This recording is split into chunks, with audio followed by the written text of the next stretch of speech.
Welcome back नाज़रीन। Programme के इस हिस्से में हमारे साथ ब्रिगेडियर रिटायर्ड फारूक हमीद साहब होंगे और हम डिस्कस करेंगे ये जो लियाकत चट्टा साहब के इंकशाफात हैं इसके हवाले से। अस्सलाम वालेकुम ब्रिगेडियर साहब। वालेकुम सलाम। सर, आपके सामने ये सूरत ख्याल रखना चाहूँगा, लियाकत चट्टा साहब जो कमिश्नर रावलपिंडी हैं, उन्होंने आज ये इंकशाफ किया है कि उन्होंने रावलपिंडी के जो सीट्स हैं उसमें नताइज में रद्दोबदल किया और उनके ज़मीर पे बड़ा बोझ था। सर क्या कहिएगा, ये इस इंकशाफ का मकसद क्या नजर आता है आपको? बिस्मिल्लाह, बहुत शुक्रिया। देखिए, पहले तो मैं ये कहूँगा कि ये जो उनका कन्फेशन है या नैरेटिव जो उन्होंने पेश किया है सेंसेशनल, इसमें कोई शक नहीं है, बट मेरे ख्याल में इट इज़ वेरी कंट्रोवर्शियल। उसमें बहुत लूज एंड्स हैं, बहुत सवालात हैं जो कि शायद उनको जवाब देने पड़ेंगे। और पहली तो ये है कि मुझे आप ये बताएं कि कोई भी गवर्नमेंट सर्वेंट अगर मिसाल के तौर पर उनको कहीं भी इलीगल हुक्म दिया जाता है तो गवर्नमेंट के कानून उनको बड़ी क्लियर तरह प्रोटेक्ट करते हैं कि वो, अगर मैं कह रहा हूँ तो उनको वो रिजेक्ट कर सकते हैं और कह सकते हैं कि जी मैं ये काम नहीं कर सकता हूँ तो मुझे आप रिप्लेस कर दे, मुझे पोस्ट आउट कर दे, और कानून जो है वो आपको प्रोटेक्ट करता है। तो अगर ऐसा हुआ है तो उन्होंने ये उस वक्त क्यों नहीं किया? नंबर 2, चले अगर उन्होंने अपने तौर पे भी ये सारा काम किया था इलीगल, कि आरओज को कहा कि जी आप ये धांधली करें और जो लोग जो कैंडिडेट्स हैं जो विक्ट्री की तरफ जा रहे हैं उनको आप शिकस्त में चेंज कर दें, ठप्पे लगा के, डबल ठप्पे वगैरह जो भी तरीका उनका है, तो फिर ये सवाल ये खड़ा होता है कि उनका ज़मीर तो अगले दिन जाग जाने चाहिए था कि जनाब ये तो मैंने बड़ा गलत काम कर दिया, ये तो मेरी मुल्क के साथ मेरी बेवफाई है और मैं तो इसके साथ नहीं जिंदा रह सकता हूँ। तो एक दिन 2 दिन में वो आके इंकशाफात कर देते हैं ताकि उसी वक्त उसका तदारक हो जाता।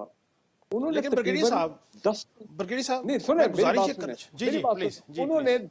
उन्होंने 10 दिन क्यों लिए? 10 दिन बाद उनका ज़मीर जो है वो क्यों जागा? और इम्पोर्टेंट सवाल अब ये है कि अगर तमाम उनके नीचे जो आरओज है, ये नहीं कि वो डायरेक्टली कुछ चेन में इन्वॉल्व थे, वो तो आरओज होते हैं, फिर उसके डिस्ट्रिक्ट रिटर्निंग ऑफिसर्स होते हैं और नीचे असिस्टेंट रिटर्निंग प्रिजाइडिंग, वो पूरा एक चेन है इलेक्शन का, ठीक है ना जी, होते हुए सब गवर्नमेंट सर्वेंट्स हैं। तो मुझे ये बताएं, अगर कल सुबह वो तमाम लोग मैक्सिमम उनमें से वो आ जाते हैं और प्रेस कॉन्फ्रेंस करते हैं कि जी हमें तो ऐसी कोई इन्होंने बात कही नहीं, ये तो बिल्कुल गलत बयानी कर रहे हैं, इनका तो पता नहीं एजेंडा क्या है, हमें तो कोई, हमारे पे तो इन्होंने कोई दबाव नहीं डाला, ना हमें इन्होंने कहा कि जी आप ये गलत काम करें, तो फिर आप मुझे बताएं कि अवाम और मीडिया ने चलाना ये तुम्हारे ये प्रेस कॉन्फ्रेंस, तो फिर मुझे बताएं कि वो इस कमिश्नर साहब को लोग इनकी बात मानेंगे या वो जो मेजॉरिटी ऑफ गवर्नमेंट सर्वेंट्स हैं जो इलेक्शन के प्रोसेस में इन्वॉल्व हैं उनकी बात मानेंगे? Obviously it will be one against so many ROs and DROs वगैरह वगैरह। सो ये एक मामला बहुत कंट्रोवर्शियल बन जाता है। मैं आपके सवाल का जवाब देता हूँ ये क्यों हुआ है। मैं जो समझता हूँ कि इस वक्त जो मुल्क में एक इलेक्शन की रिगिंग और धांधली के हवाले से जो एक एनवायरनमेंट कायम हुआ है, उसमें देखें बहुत सी ऐसी ताकतें मेरे ख्याल बीच में आ गई हैं जो चाहती हैं कि पाकिस्तान में उसका हालात और ख़राब किए जाए। वो अलग बात है, इलेक्शन रिगिंग अगर होती है, इलेक्शन कमीशन आइन कानून के मुताबिक अगर उनकी इन्वेस्टिगेशन कराता है, वो दोबारा इलेक्शन ट्रिब्यूनल्स कराते हैं, कोर्ट कराते हैं, वो एक अलग बात है। पूरा हमारा एक लीगल सिस्टम है जिसके मुताबिक काम चलना है। लेकिन अगर कुछ ऐसी लोग हैं, ऐसी एलिमेंट्स हैं पाकिस्तान के अंदर, पाकिस्तान से बाहर, जो चाहते हैं कि पाकिस्तान के हालात गैर मुस्तकम हों, जिस तरह पाकिस्तान के अवाम जो हैं, आपने खासकर पीटीआई और भी बड़ी पार्टीज जो निकली हुई हैं, प्रोटेस्ट कर रही है, तो जनाब ये इनको इनका स्टेट के साथ तसादुम कराया जाए, इनको पाकिस्तान में ज़्यादा यकीनी सूरत हाल है, इसको और ख़राब किए बढ़ाया जाए, ख़राब किया जाए।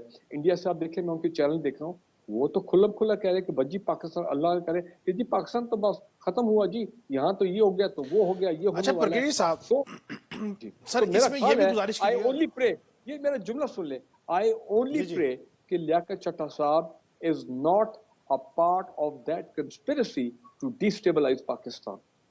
अब आप बात, अच्छा इसमें ये भी फरमाइएगा कि कोई कोई नाम आ रहा है, कोई बिजनेस टाइकॉन है रावलपिंडी के, उनके साथ इनके मरासिम रहे हैं, ये राब्ता है, आपके पास क्या इन्फॉर्मेशन? दूसरी बात ये है कि मैं आपकी बात से इत्तफाक करता हूं कि इसने जो सियासी अदम इस्तेहकाम है इस बयान ने उसमें तेल का काम किया जलती पे, اب انہوں نے کہا کہ جی چیف جسٹس آف پاکستان کا بھی نام لیا, چیف الیکشن کمشنر کا بھی نام لیا. انویسٹیگیشن تو ہونی چاہیے کہ اگر ان کی بات میں صداقت ہے تو پھر وہ R Os D R Os جو ان کے متحد تھے یا تو وہ کہیں کہ بالکل کنفیشنل سٹیٹمنٹ دیں یا اس کو اپوز کریں گے. یہ بات بالکل ٹھیک ہے. تو اس کی انویسٹیگیشن کے حوالے سے کیا ہونا چاہیے؟ اور یہ سیاسی استحکام بڑھانے میں جس طریقے سے تحریک انصاف اس کو بلو اپ کر رہی ہے, کہیں یہ سیٹ پیٹرن ایجنڈا تو نہیں ہے سیاسی عدم استحکام کو فروغ دینے کا؟ پہلی بات تو یہ کہ بالکل ایک جب گریڈ 20 یا 21 کا آفیسر اس قسم کے ان کی بات چیت کرے جو کہ ہائیلی ان ایکسپیکٹڈ ہے اور ان بیکمنگ ہے آف سینئر گورنمنٹ آفیسر, تو اس کا قانون بڑا کلیئر ہے, گورنمنٹ کے رولز کلیئر ہے, اس میں ظاہری بات ایک ہائی لیول ایک انویسٹیگیشن انکوائری جو ہے وہ تو ہوتی ہے, ٹھیک ہے نا جی. چاہے وہ الیکشن کمیشن پاکستان کرائے, چاہے وہ کیئر ٹیکر گورنمنٹ کرائے, چاہے وہ پنجاب گورنمنٹ کرائے, جس میں پنجاب گورنمنٹ کا میرا خیال چیف منسٹر صاحب کا بیان بھی آیا ہے کہ ہم اس پہ انکوائری جو ہے وہ سیٹ اپ کریں گے. تو ایک تو وہ ظاہری بات ہے اس پہ یہ D R O R O جو جتنے لوگ نیچے ہیں اس علاقے کے وہ سب آئیں گے. وہ تو یہ چیف جسٹس صاحب باہر آئے, انہوں نے آ کے اس کو ڈینائی کیا. تو میں سمجھتا ہوں کہ یہ پوری کوشش, اور پھر آپ دیکھیں کہ اس کے اسٹیٹمنٹ کے بعد پورے پاکستان میں جو انگریزی میں کہتے ہیں نا, ایک اور میں بات کہتا ہوں, انگریزی میں کہتے ہیں adding fuel to the fire. ابھی آلریڈی آپ دیکھ رہے ہیں کہ اتنا ملک میں ایک حالات صورتحال بنی ہوئی ہے, یہ خیبر سے لے کے آگے کے پی تک یہ تمام پروٹیسٹ اور کے بارے میں جو معاملات چل رہے ہیں, تو آپ کیوں مزید ملک میں حالات کو غیر مستحکم کرنا چاہتے ہیں؟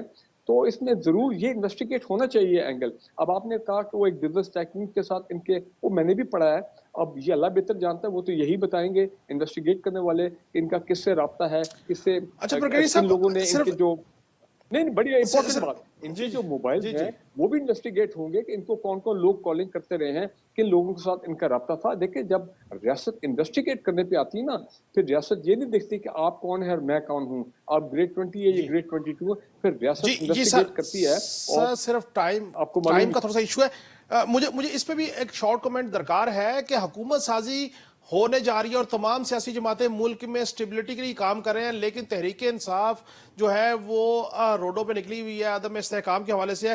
تو کیا سمجھتے ہیں کہ تحریک انصاف میں قیادت کا فقدان ہے جس کی وجہ سے یہ سارا معاملہ ہو رہا ہے؟ Short comment please sir, time کا ایشو ہے.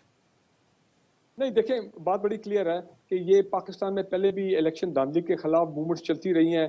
1977 میں بھی ہوئی تھی ذوالفقار علی بھٹو صاحب کی گورنمنٹ کے خلاف پی این اے کی موومنٹ, اینڈ میں مارشل لا لگ گیا تھا ملک میں, حالات اتنے خراب ہو گئے. پھر 2013 میں ہوا, دھرنے ہوئے ڈی چوک میں وغیرہ وغیرہ, اور اب یہ پھر تھرڈ ٹائم ہے. میں تو جہاں تک پروٹیسٹ کا تعلق ہے وہ ٹھیک ہے, پارٹی پولیٹیکل پارٹی جو ہے ان کا رائٹ ہے وہ کریں, لیکن پوائنٹ از کہ ملک کے اندر بد امنی, اور یہ نہ ہو کہ ملک کے دشمن جو ہیں یہ دہشت گرد جو ہیں وہ اس کا فائدہ اٹھائیں کہ یہ پاکستان ڈی اسٹیبلائز ہے. اب دیکھیں نا اسٹاک مارکیٹ پچھلے 5 دنوں میں کتنی وہ گری ہے ایک بات, اور اس کے بعد مہنگائی اور تمام چیزیں وہ بھی بڑھ رہی ہیں. تو ایک بڑی اب نارمل صورتحال وہ ہے. تو ہمیں تمام پولیٹیکل پارٹیز کو مل کے بیٹھ کے اس بحران سے پاکستان کو نکالنا چاہیے.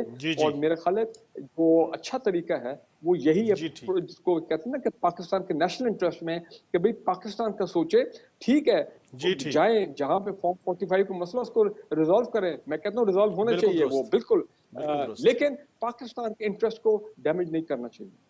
جی بالکل, بہت بہت شکریہ بریگیڈیئر ریٹائرڈ فاروق حمید صاحب. ناظرین آج کے پروگرام میں ہم نے مختلف موضوعات پر آپ کے سامنے گفتگو رکھی. آپ نے سنی لیاقت چٹھا صاحب کا معاملہ بھی, شیر افضل مروت صاحب کی گفتگو بھی. کل پھر ملاقات ہوگی. اللہ حافظ.